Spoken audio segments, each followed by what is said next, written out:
Hello, welcome. In this video, we're going to explain a few solver parameters from the wave that you can use to adjust the behavior of the solvers and obtain the maximum performance from the simulators and real devices. So we will start by reviewing the parameters that we will discuss today. You will have the full Jupyter notebook available in case you want to play with it. So first, this one is really, direct. The number of executions. In some cases, that will prevent you from finding some of the solutions. Then the auto-scaling that is applied in most cases, but you need to be aware of because it's going to modify the models that you provide to the solvers. Then the strength of the couplers. This is something that we have discussed in previous sessions that we never got to actually modify, so we will play with that a bit. And finally, the correction for asymmetrical biases. That's another feature from the solvers that prevents some errors, but is also modifying the models that you provide to the solvers. So we will also review the effects that it has.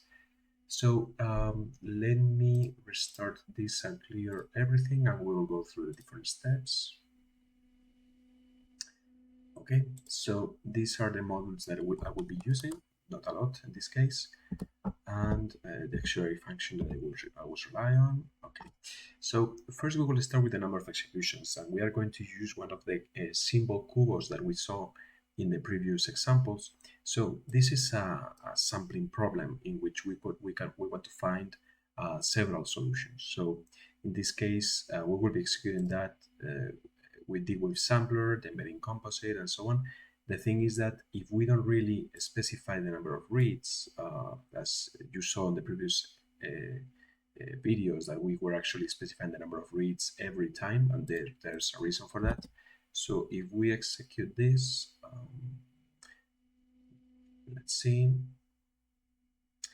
you will find that by default it's going to run only one execution.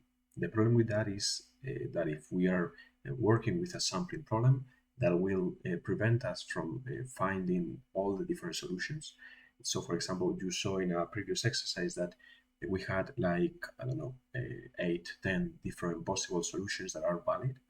And if that's the case, even 100 may not be enough to find some of the solutions. So you need to understand how many different solutions your problem is going to have. And with that, you should adjust the number of reads in order to maximize the likelihood of finding all the different solutions in your sampling problem. By default, you wouldn't be able to find the opposite case, which is 1 and 0. This is a way to ensure that. So that's something you need to keep in mind. It also happens with classical samplers. By default, they don't offer more than one execution, so you need to be aware of that, especially, as I mentioned, depending on the type of problem that you are trying to run. And also because not only for sampling problems, but also if there's some issue in the execution, as you saw in some cases, we find even in simulators, because they have a heuristic nature, we sometimes find invalid solutions. So if you are limiting your execution to only one shot, it may be the case that you are finding one that is not correct, and you are even basing your solution on something that is not valid. Oh, sorry. Okay. Let me give a second. Okay, sorry for that. So that's the first one that I would like to discuss. Then we also have the auto-scaling. So the binary quadratic models that you are providing to the solvers have both linear and quadratic terms. The thing is that depending on the order of magnitude of those coefficients, the results from the solver might degrade, let's say. So by default, D-Wave is going to apply an auto-scaling feature that will analyze your model and will ensure that everything is more or less in an order of magnitude that is convenient or comfortable for the backend. The thing is that in some cases that is going to modify the behavior. So by default, we will run this example using auto-scaling, so we will not disable anything, and we will run two different models. It's the same one that you saw before. The thing is that in one of the examples, we have divided every coefficient by 10. Let's see. Oh, Kubo 1 is not defined. Oh, that's reasonable. Okay. Original Kubo, auto-scaling on, original Kubo, auto-scaling on. Okay. So you can see how the results are mostly the same. Okay. If we disable auto-scaling, and for that you have this parameter which is called auto-scale by default. If you don't mention that, it's true, but you can modify that. If you modified it, you can see here that when we disabled the auto-scaling at provided coefficients that are divided by 10, the energy also is divided by 10, so that leaves us with a really small minimum gap between the excited states and the ground states, and therefore we find that the quality of the results is not as good. So this is something that you will also need to take into account because it's modifying how your model is working. Then we also have the coupling strength. So this is something that is going to be relevant, especially when you are mapping the problem to the device and you find that some of the chains are broken.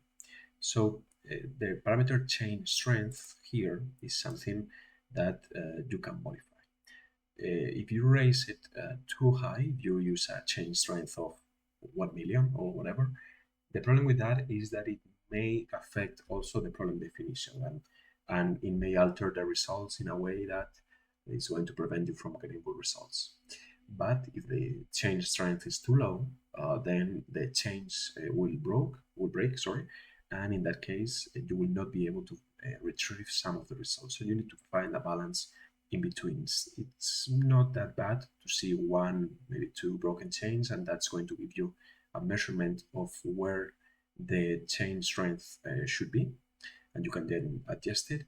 There's this rule of thumb by D-Wave that specifies that the chain strength should be approximately equal to the difference between the maximum and the minimum coefficients in your Kubo model. So that's something you can play with. But you can always try to run different executions with different chain strengths just to see how it behaves. So for example here, when we decrease the chain strength, we can expect to see more chains being broken. I would try to increase this value a bit because especially, well, in this case it's working perfectly. I mean, it's only one occurrence that broke, but in this case, an amazing number of executions is actually showing broken chains. So that's something that we can play with in order to increase the quality of the results. And finally, when you are playing with the device, the actual qubits, as you saw, are not perfect in any case. In some cases, we even have to remove them as available qubits from the real device in order to ensure that they are not being used by the developers, and they are finding bad solutions because some of the qubits are showing manufacturing defects. But the thing is that all qubits are imperfect in some way. So there are a few techniques in order to improve the quality of the results. One of them is related to this correction in the bias that the qubits show. So they will try in some cases to always lean towards some specific classical state. They will have a bias towards that state, and even if you don't apply any correction, they will always try to lean towards a specific result. So D-Wave is providing a method for that. It's called NAM spin reversal transforms. The idea is that in the backend, after you send the model, they will apply some correction techniques in order to understand the behavior of the qubits and reverse or mitigate that bias. And that's something you can disable if you want. By disabling it, especially in cases in which maybe the results that you are finding are not that critical, you will find that the execution is faster. So this parameter, it can improve the quality of the results, but it's going to make the execution slower. So by setting here number of spin reversal transforms to 50, you can see that the results in this case are more balanced. If you remove it, the results are more imbalanced.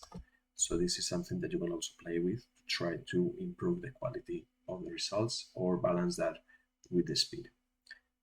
Of course, this will depend on the specific execution, but again, you can see how the results are more balanced once I set the number of spin reversal transforms to fit. If you want to learn more about the different parameters that are available, this is something that you can check on the references that I provided.